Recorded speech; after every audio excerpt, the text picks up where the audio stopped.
François. Donc, un sujet donc essentiel qui concerne... Contre votre collaborateur l'aura fait. Je vous en prie, monsieur. Oui, bien sûr. Allez, monsieur François, parlez-nous des Vosges. Voilà, je vais vous parler donc du Val d'Ajol qui est aujourd'hui déstabilisé par la fermeture de son collège. En effet, l'annonce a été faite d'une manière très tardive pour des raisons de sécurité. Et j'insiste, loin de moi l'idée de vouloir m'ingérer dans les affaires qui concernent les compétences du département. Néanmoins, notre collectivité sera très sérieusement impactée par cette aide faite, puisqu'il faudra organiser le transport scolaire qui est bien de la compétence de notre collectivité pour amener les élèves du Val d'Ajol vers la ville voisine de Plombières-les-Bains. Alors je ne veux pas remuer le couteau dans la plaie, mais il faut reconnaître que nous connaissons une pénurie de conducteurs, notamment de bus scolaires, et donc nous estimons qu'il n'est pas nécessaire de rajouter des problèmes sur une compétence régionale déjà en difficulté.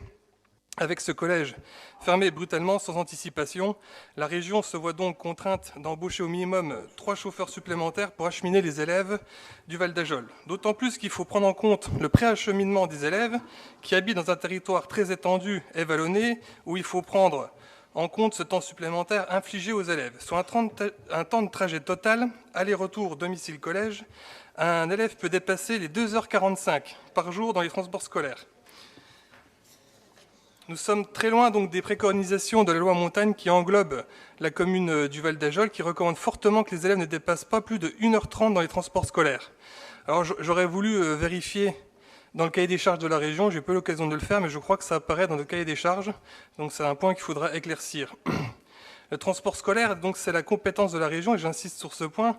C'est aussi pour le bien-être des enfants, puisque aujourd'hui, beaucoup des parents d'élèves me l'ont dit, ils se plaignent à juste titre que leurs enfants n'ont plus le temps de faire des activités extrascolaires, et on sait combien c'est important pour le développement et leur développement et leur épanouissement.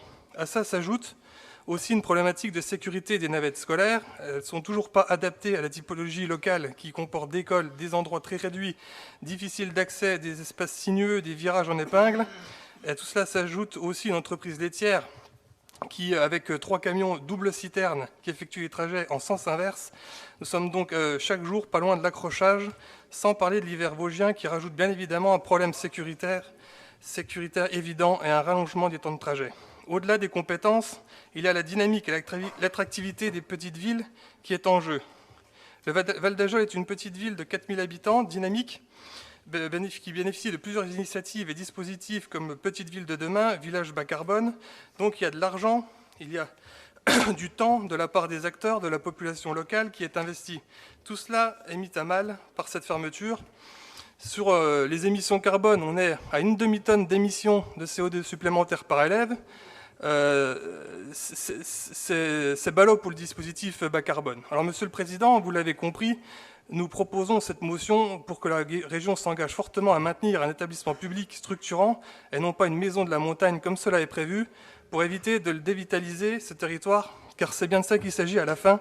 C'est une ville qui risque de mourir à petit feu. Cette fermeture est vraiment ressentie comme un couteau planté dans le dos de tous les citoyens et les bonnes volontés qui se sont investis pour leur commune, leur territoire. C'est la raison pour laquelle je demande, via cette motion, d'octroyer une subvention exceptionnelle au département des Vosges pour qu'il puisse reconstruire un collège au Val d'Ajol. Je vous remercie.